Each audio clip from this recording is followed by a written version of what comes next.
Hey everyone, this is Austin Schur here with We Write About Music, and today I am speaking with AZRA. She has just released a fantastic new track called I Wish You Would Cry, and I'm super excited to talk to her all about it. AZRA, I want to thank you so much for taking the time out of your day. How are you doing? Thank you so much for having me, Austin, and everybody. I'm doing well. It's very sunny today in Los Angeles. Yes, Finally. finally. And I was going to say, you're right down. What are you on the 134 or the 101? Should have Yeah, probably met up to do this, but that's okay. that's true. No worries. The power of technology. Exactly. We're buzzing right now through all the frequencies of Exactly. technology and the interwebs. Hear you through the traffic, pretty Yeah. much. Well, as I mentioned before we started recording, you've got this new song out. I love it. This is no joke, and I'm not just saying this to blow up your ego, but it's fully like the type of music that I listen to in my free time. So when I Mhm. heard it, I was like, I resonate with this. This is the type of energy I need in my life. Thank you. And the first thing that I want to talk to you about is really what is it about? Like, where did this song stem from? I want to hear the origin story, basically. Yes. I am so happy to hear that you resonate with it. I did my Yeah, job. Like I could yeah, just, I'm you're done. good. You're I'm good. done after talking Hmm. to Austin. Wrap it up. So I wish you would cry. The origin behind it is basically it's kind of it's like what the title says. It's me asking myself and affirming to myself and the rest of my listeners and people to actually cry and be open and be vulnerable, because at the end of the day that is strength and that's power. I kind of dive deep into I like to have conversations in my music, so Yeah, it's just different types of me, I guess, different versions of me in there. sure. But it's like a conversation that I've had often. It's like you hear so much pressure growing up, from the society and from people around us to stay strong, right? Stay fearless, which are all great. But then it also comes with like, oh, like crying has a stigma. And I feel like That's now, like in true. the last, yeah, like in the last couple of years, it's gotten so much better with mental health, support and people just being more open about therapy and things like that. But I think we still have a long way to go. And I just wanted to create an anthem, just like a body of work that kind of helps people relate and feel okay and feel safe to, open up and let themselves out. Because I think it's beautiful. I personal origin of the song is, Yeah, I grew up, I'm just an emotive kid. And I yeah, cried a lot growing up. Not just because I was sad, but just in general. Like yeah, we're all very expressive. And I was going through, this was during COVID when I wrote the song. We're dealing with so much stuff, all the noise that's happening out there, right? Socially, politically, just everything, and personally as well, and health, everything. So when we were going through that, I started to kind of reflect a lot about just childhood memories, traumas, just yeah, just kind of asking myself, hey, like how, like now that I have to kind of retreat and everybody's in their homes and we are constantly just by ourselves in a way. I just started to have all these thoughts come up and I was like, huh, why do I act this way? Why do I feel this way when this happens? Like, and then instead of just kind of stopping there, stopping my emotion from yeah. flowing and figuring it out, I would just kind of be like, eh. But then this time I'm like, let me kind of backtrack and kind of see, like, let's see what else comes up. And I was able to figure out that, a lot of my stuff came from childhood, and like, Sure.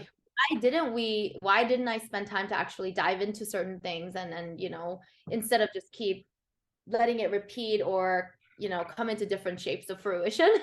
um, Totally. No, so it's a great answer because I mean, listen, I asked that question to basically everyone, but the vulnerability that you're giving me right now is exactly what I was hoping for. I Oh, you think got me. no, I'm serious though, because listen, so many people are putting a focus on their mental health, not only in music, but just in everyday life.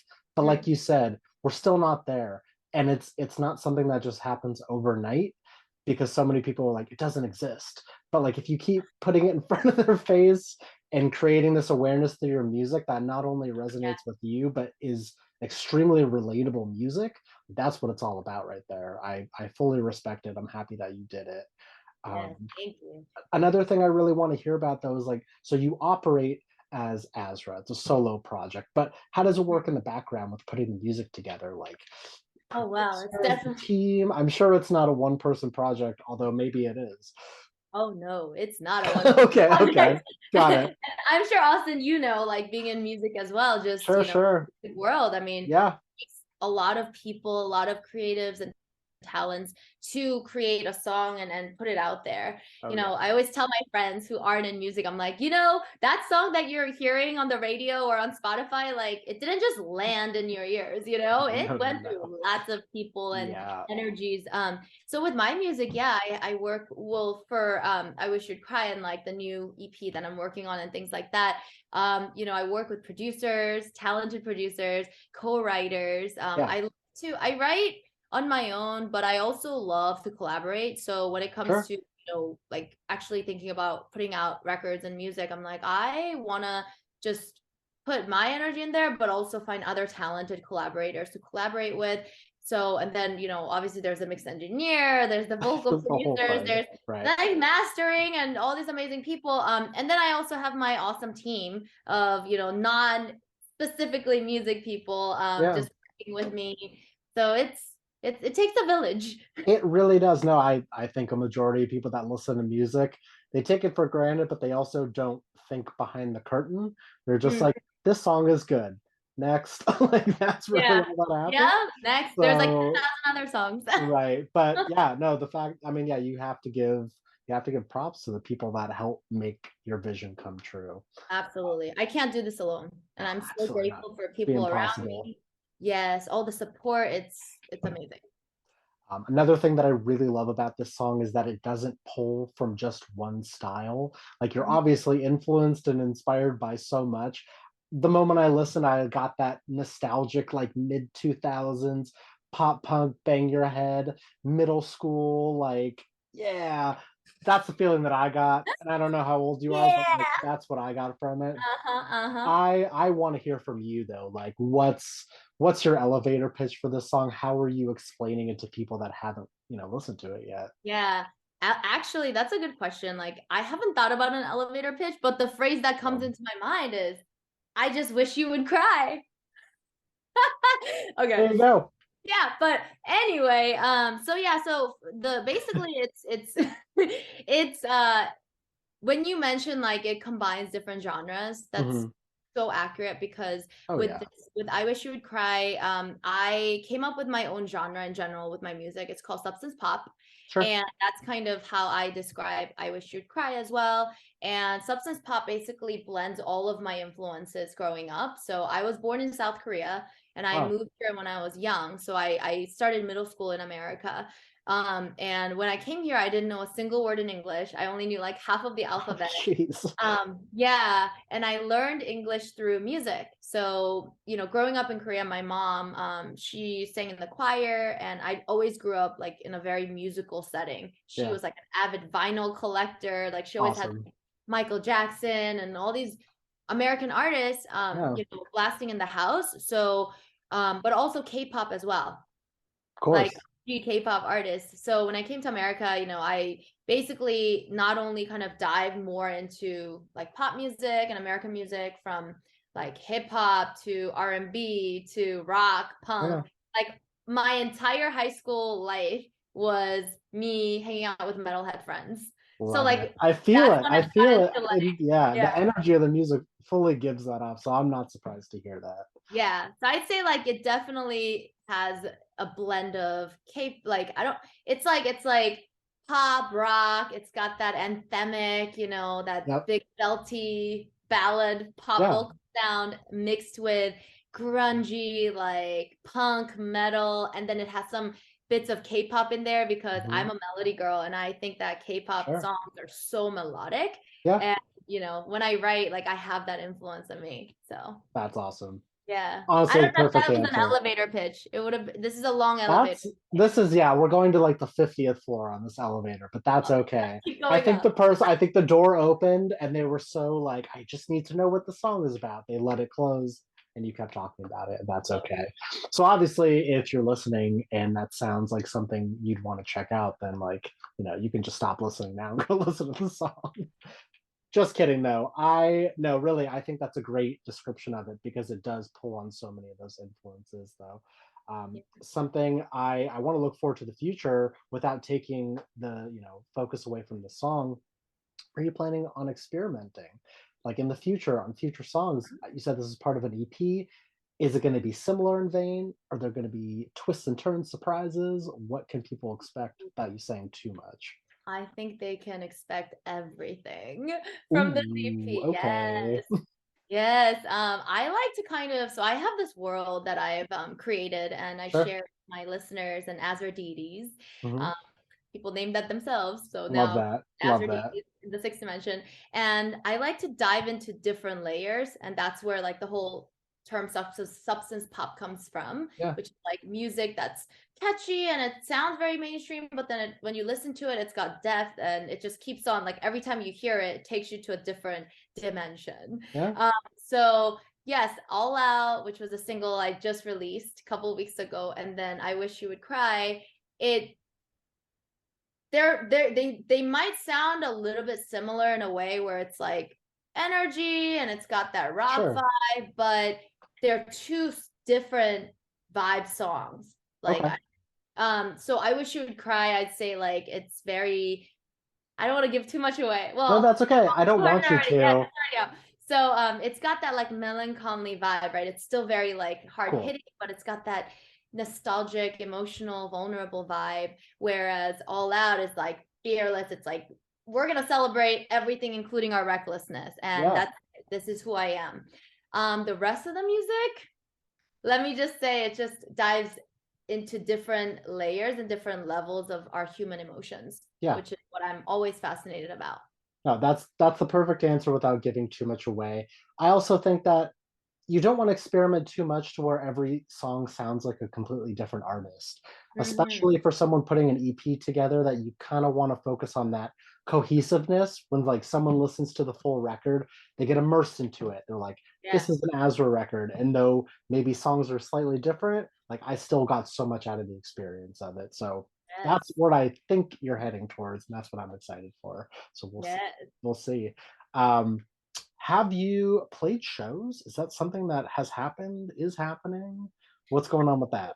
Yes, I love playing shows. Like live performance is where I just love it. Like that's Yeah, what I want to do till I'm like 80 or 90. Shout outs to Cher. I see it. No, this Like music is built for a live audience. Like it's not like, just you and a guitar up there. Like it's a whole production, it feels like. thank you. It's like, I mean, there are definitely like the guitar, the acoustic version is Sure, sure. live, but yes, like I imagine production. I love because I grew up as a performer, right? Of Singer, course. dancer, doing all that, musical theater. So Yeah, yes, so I've definitely performed a lot live. I've toured before with the Plain White Tees.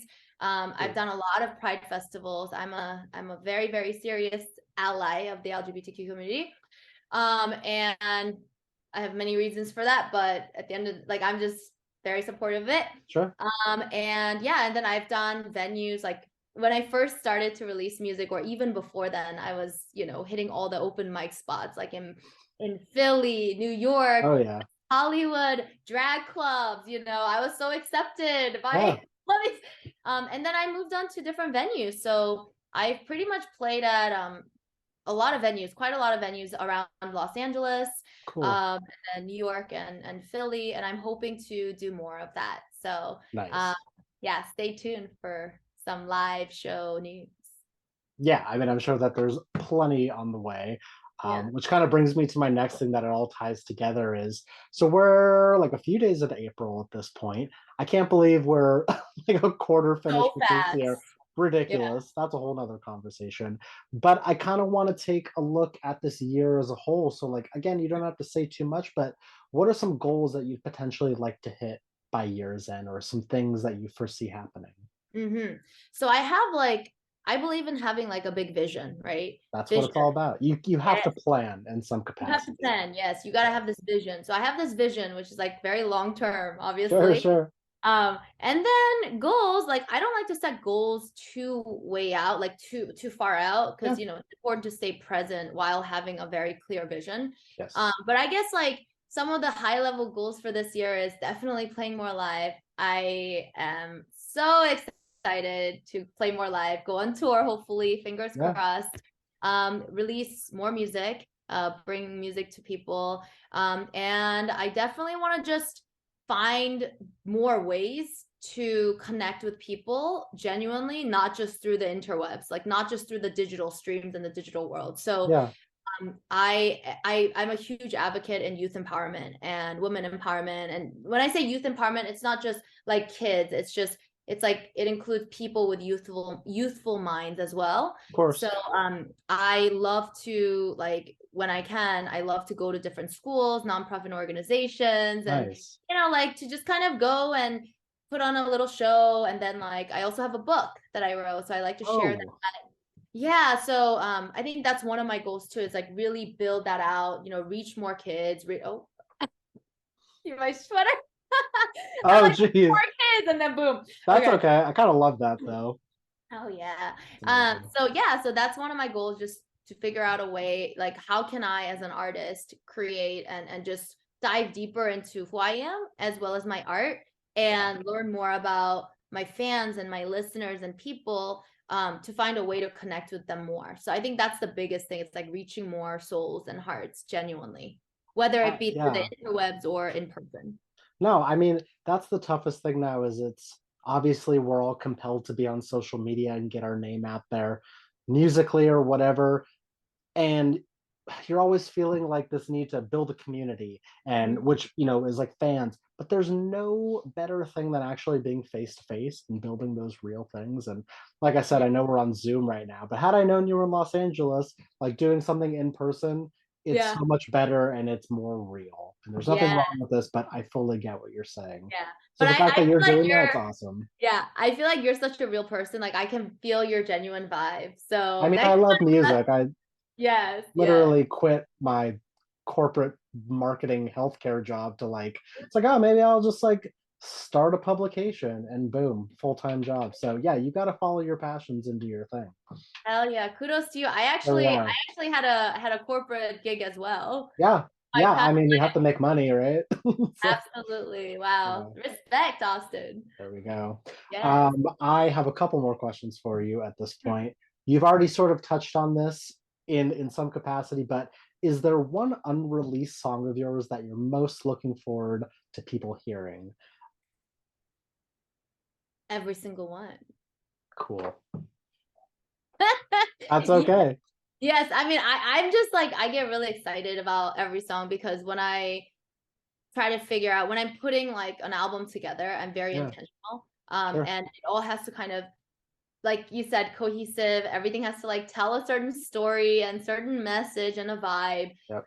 So I just feel deeply and connect with every single song, and then like it takes me back to where I was emotionally, mentally. But I think, yeah, if I had to like pick the rankings, I definitely can, I Sure. guess. Um, Yeah. yeah. Yeah. I mean, that also, at the end of the day, that's not for me to choose, right? I No. don't, I'm, as an artist, like my job is to put out the most genuine art, music. But at the end of the day, like I can write all these songs, but it's not complete until it reaches someone. It reaches someone's heart, and someone can connect with it, and it's their. Yeah, I think it's up to you guys. It's up to people to figure out what the best songs are. Like, No, that's true. my And they job. will hear them in time. They will be released for the people to Correct. listen and love. Um, Azra, my last question for you here is it's basically for the person that is going to discover you from this. What is an opening message that you'd like to say to them before they listen to your music for the first time? I would say, well, I have a mantra quote. It's follow your passion, create your own show. The world is your stage, for anything you can imagine is possible. And Good. that you are, like, you can be limitless, you are limitless, and that you deserve to go after your dreams, and you deserve to be yourself wholeheartedly, boldly, and be unapologetic. That's Perfect. That's it. That's amazing. Yeah. Great conversation. Please let me plug your music for you one more time here. Um, if you guys missed out the first time, the song is called I Wish You Would Cry. We will have links in our articles that you can listen and share and follow along. But obviously, by the sounds of it, there's so much more coming this year in all different forms of media. So if there was ever a time to follow along, it would be now. Azra, thank you so much for your time. I really appreciate it. I Thank you, Yeah, Austin. I hope you have an amazing rest of your day. I hope to run into you in the real world, and I We hope to have speak to. soon. Totally, Yes. let's do it. Thank you. Awesome. All Bye. right, take care. Bye bye.